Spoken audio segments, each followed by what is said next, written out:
What if there was a way to predict the rise and fall of empires, not through prophecy but through understanding human behavior? One man figured it out centuries ago.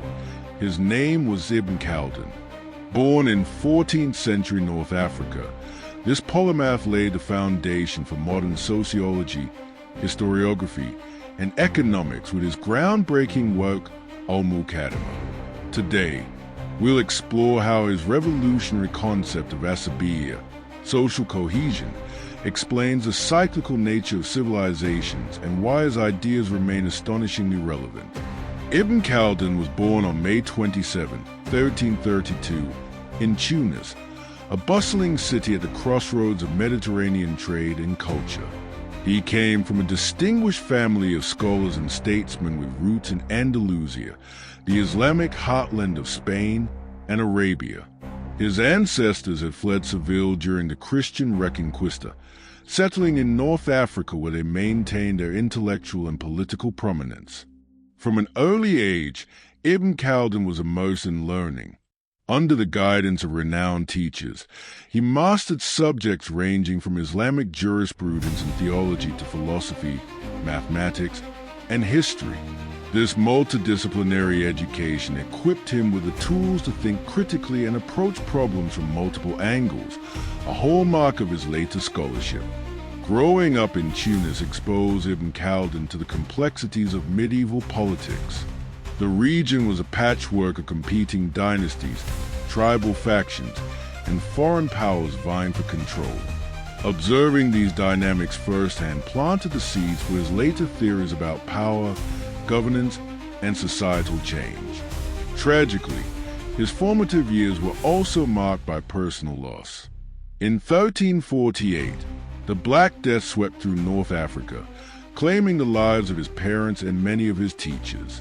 This devastating experience left a profound impact on him, shaping his worldview and fueling his curiosity about the fragility of human societies. Despite these hardships, Ibn Khaldun emerged as a brilliant young scholar eager to make sense of the world around him. By the time he reached adulthood, he was poised to step onto the stage of history, not just as an observer but as an active participant in the turbulent events of his era. To fully appreciate Ibn Khaldun's intellectual development, it's important to delve deeper into his educational journey. His studies weren't confined to rote memorization or traditional dogma. Instead, they encouraged critical thinking and empirical observation. For instance, he studied Aristotle's logic and Plato's philosophy, which introduced him to rational inquiry and systematic reasoning. At the same time, he delved into Islamic jurisprudence, examining legal principles that govern social interactions and governance. This blend of disciplines allowed Ibn Khaldun to see connections between seemingly disparate fields. He understood that history wasn't just a chronicle of kings and battles. It was a tapestry woven from the threads of economics, sociology, psychology, and geography. This holistic perspective would later define his magnum opus, Al-Muqaddimah, and set him apart from his contemporaries. At the age of 20, Ibn Khaldun embarked on a career in public service, navigating the treacherous waters of North African politics. Over the next 3 decades, he served in various capacities as a diplomat, judge, administrator, and advisor to rulers across the Maghreb and Al-Andalus. These experiences provided him with invaluable insights into the inner workings of power and the mechanisms of statecraft. His first major position was as a secretary in the court of the Hafsid dynasty in Tunis. However, political instability forced him to flee the city after being implicated in a conspiracy. This pattern of ascent and exile would repeat throughout his life as he moved between courts in Fez, Granada, Bajaya, and beyond.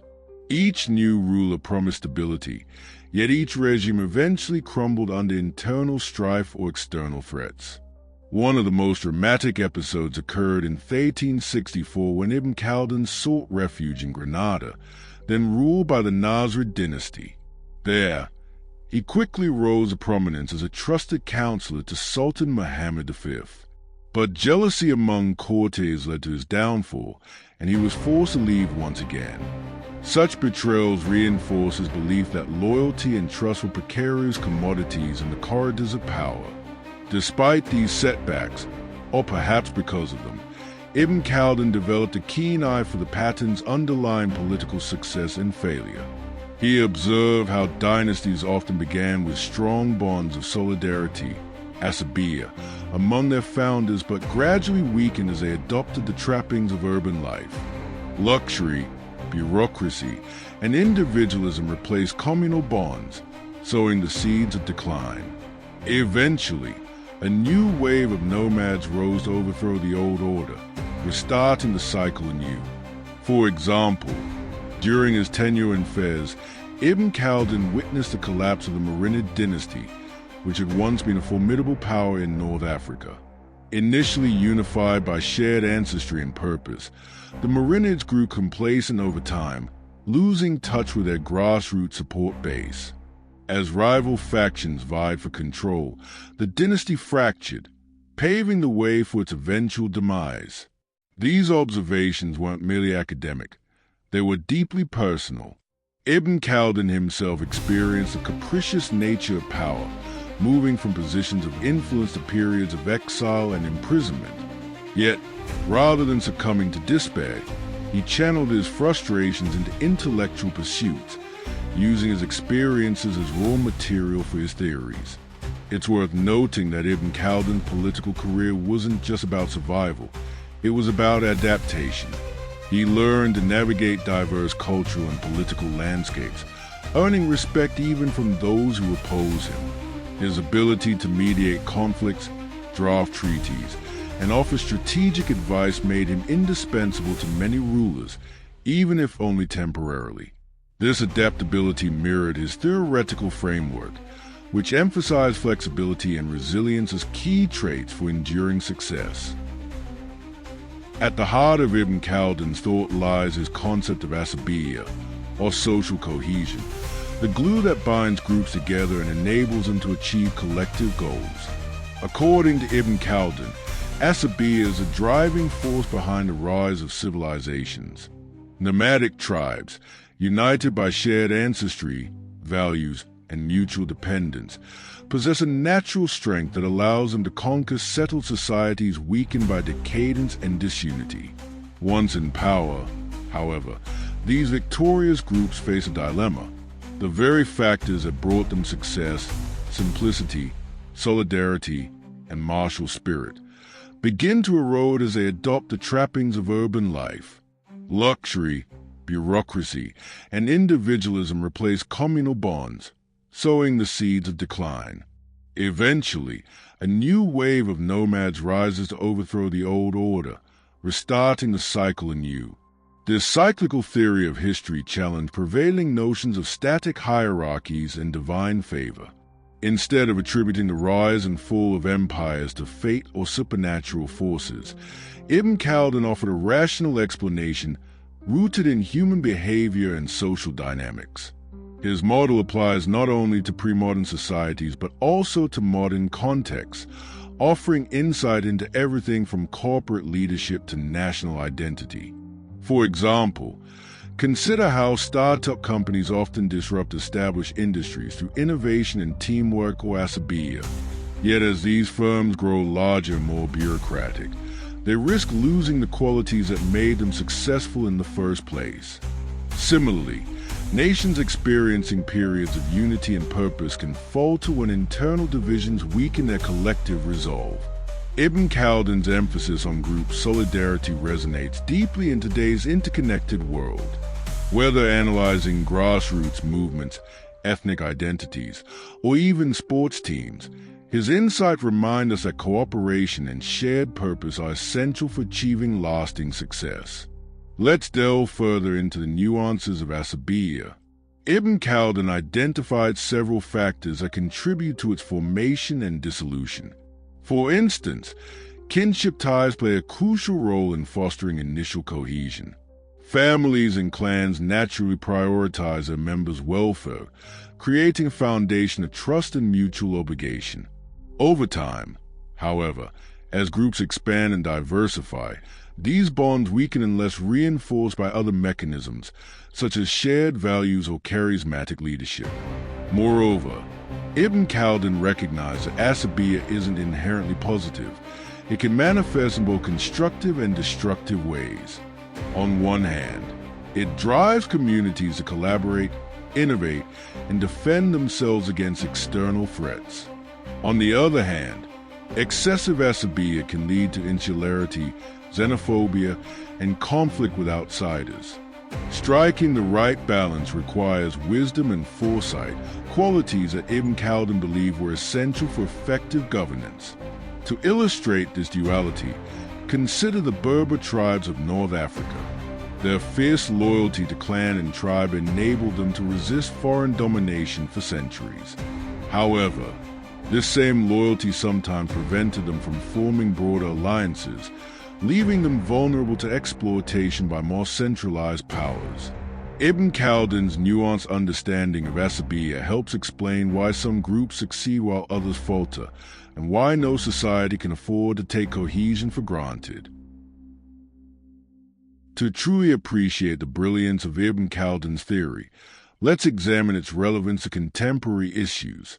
In an era defined by globalization, technological disruption, and shifting demographics, understanding the dynamics of cohesion and fragmentation has never been more critical. Take nationalism. For instance, many countries are grappling with rising tensions between globalization and local identity. Ibn Khaldun's concept of Asabiyyah helps explain why some communities cling fiercely to cultural traditions while others embrace cosmopolitanism.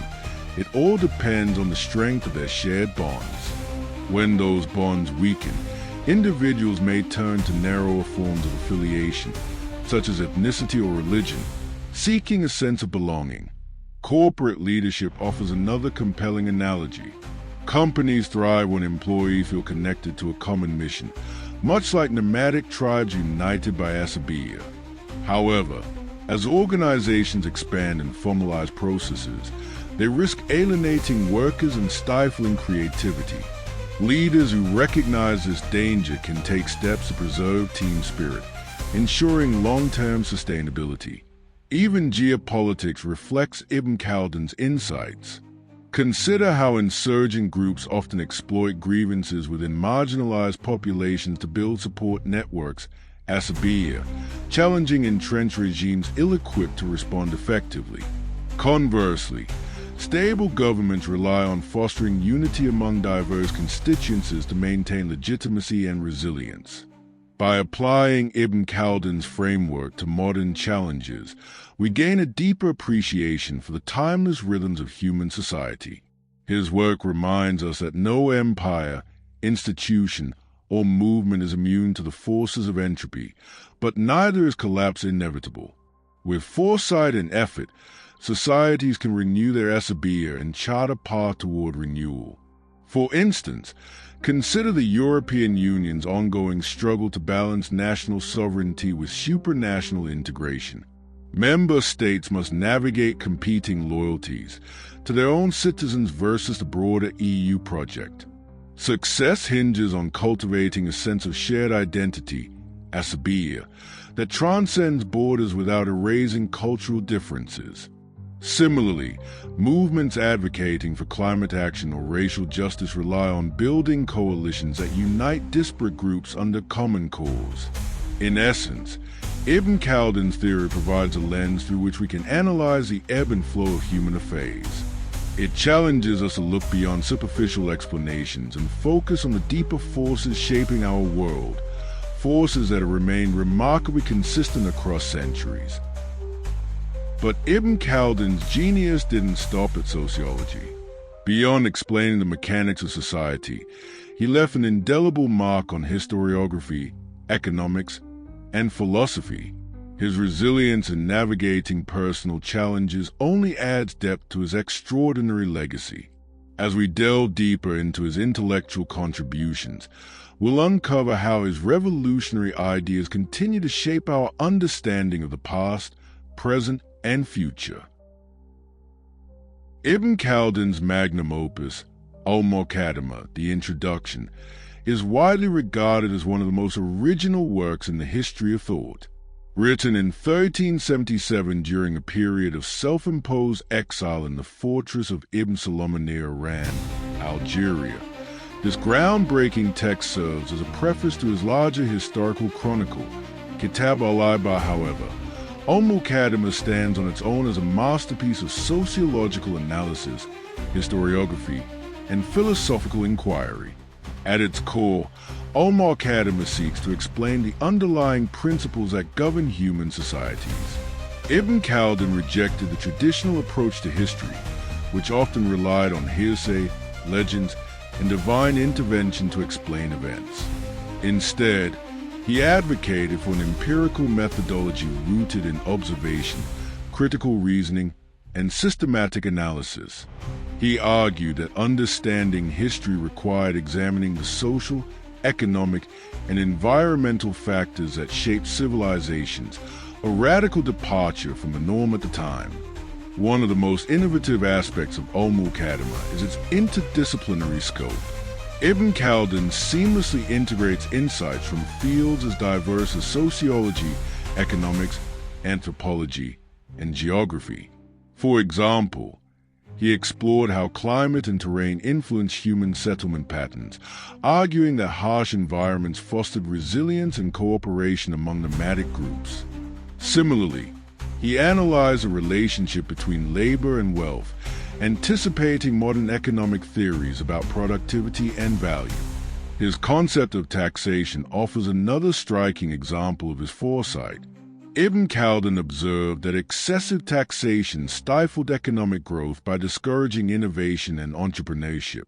He warned rulers against overburdening their subjects, noting that sustainable prosperity depended on balancing revenue collection with public welfare. These ideas resonate deeply in today's debates about fiscal policy and governance, underscoring the timeless relevance of his work. To fully appreciate the magnitude of Al-Muqaddimah, consider its reception both during Ibn Khaldun's lifetime and in subsequent centuries. While some contemporaries dismiss it as too unconventional, others recognize its brilliance. Over time, scholars from diverse traditions, Ottoman historians, European philosophers, and modern social scientists have hailed it as a foundational text for understanding human behavior and societal change. Figures like Montesquieu, Marx, and Toynbee drew inspiration from Ibn Khaldun's insights, cementing his status as a pioneer of modern social sciences. One of the most fascinating episodes in Ibn Khaldun's life occurred in 1401, when he met Tamerlane, the fearsome Turco-Mongol conqueror who had carved out one of the largest empires in history. At the time, Ibn Khaldun was living in Damascus, serving as a respected jurist and teacher. When Timur laid siege to the city, Ibn Khaldun sought an audience with the ruler, hoping to negotiate safe passage for himself and his fellow scholars. The meeting between these two towering figures, one a master of conquest, the other a master of thought, is a testament to the interplay between power and intellect. According to historical accounts, Ibn Khaldun impressed Timur with his vast knowledge of North African history, geography, and culture. He provided detailed maps and strategic advice, demonstrating his ability to bridge theory and practice. For his part, Timur treated Ibn Khaldun with respect, recognizing the value of his expertise. While the encounter ultimately did not prevent the sack of Damascus, it left a lasting impression on both men. For Ibn Khaldun, it reinforced his belief in the importance of diplomacy and dialogue, even in the face of overwhelming force. For Timur, it underscored the power of knowledge as a tool for conquest and governance. This meeting also symbolizes a broader theme in Ibn Khaldun's life: his ability to navigate the intersection of scholarship and politics. Despite his preference for intellectual pursuits, he remained deeply engaged with the world around him, using his insights to influence events and protect those he cared about. In many ways, his encounter with Timur encapsulates the duality of his existence, a man equally at home in the realms of ideas and action. Throughout his life, Ibn Khaldun faced numerous challenges that tested his resolve and adaptability. From imprisonment and exile to personal losses and betrayals, he endured hardships that might have broken lesser individuals. Yet, rather than succumbing to despair, he used these experiences as fuel for his intellectual pursuits, emerging stronger and wiser with each trial. One of the most poignant examples of his resilience came during his years of wandering across North Africa and the Middle East. After being forced to flee Tunis multiple times, he found himself adrift, seeking refuge in unfamiliar lands.